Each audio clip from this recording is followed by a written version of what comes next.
Delhi போலீசாரோடு RSS குண்டர்களும் கலந்து போராட்டத்தில் ஈடுபட்டவர்கள் மீது கொடும் தாக்குதலை நடத்தியிருக்கிறார்கள். ஒரு ஆய்வு பப்ளிக்ல யாராவது ஒரு 1000 பேர் எடுத்துட்டு கூண்டர்கள் எந்த பார்ட்டியில இருக்காங்க,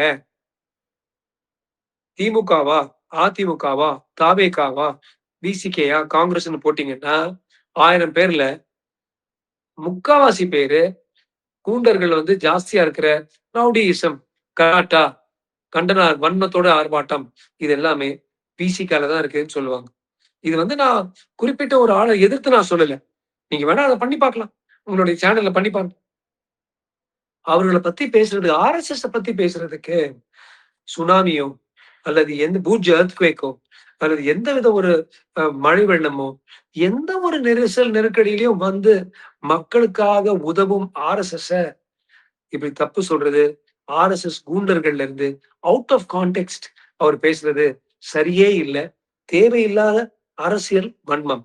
அவர் வேணும் என்றால் என்னுடைய பேட்ச்மேட் தான் அவரை கூப்பிட்டு நம்ம ஒரு வாத விவாதம் வச்சு யாரெல்லாம் இந்த பார்ட்டிசிபேட் பண்ணாங்க, அப்சல் போன்ற சார்ஜ் ஷீட்டட் கூண்டாஸ் ரவுடிகள் வந்தது அவங்க RSS கூண்டர்களா, அல்லது கல்லா வச்சுக்கிட்டு வந்தாங்களே, கும்பலா வந்தாங்களே ஹரியானா, அது RSS கூண்டர்களா, யார் என்ன பண்ணாங்க, அவுட் ஆஃப் கான்டெக்ஸ்ட் எது இருந்தாலும் ஒரு RSSயும் ஹிந்துஸுமையும் அடிக்க வேண்டியது.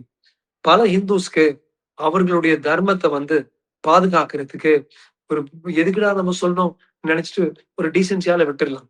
நான் அப்படி இல்லைங்க. ஹிந்துயிசம் பத்தி, எங்க தர்மம் பத்தி நீங்க சொன்னீங்கன்னா நாங்க நிச்சயமா சொல்லுவோம். தேவையில்லாம நீங்க RSS சொல்லாதீங்க. தேவையில்லாம இஸ்லாமை பத்தி சொன்னா கூட நாங்க இஸ்லாமுக்காக நிப்போம். தேவையில்லாம இங்க கிறிஸ்டியனை பத்தி சொன்னீங்கன்னா நாங்க நிப்போம். எந்த தர்மத்தை பத்தியும் அல்லது தர்மத்தை சார்ந்த ஒரு அவுட்ஃபிட், RSSங்கிறது இந்துவிசம் மட்டும் இல்ல, நாட்டை சார்ந்த தேசப்பற்று உள்ள ஒரு அவுட்ஃபிட். RSS பொறுத்த வரைக்கும் நான் வாய்ப்பணம் தான் பார்ப்பேன். எதிர்பார்ப்பே ஒரு துளி கூட எதிர்பார்ப்பு இல்லாமல் இயங்கும் ஒரு அமைப்பை பத்தி இது மாதிரி தப்பு சொல்றது நியாயமே இல்லை. அவர் இப்படி சொல்லக்கூடாது. அவருடைய தகுதிக்கு இது சரியில்லை என்றுதான் திருமாவளவன் கிட்ட நான் சொல்லுவேன்.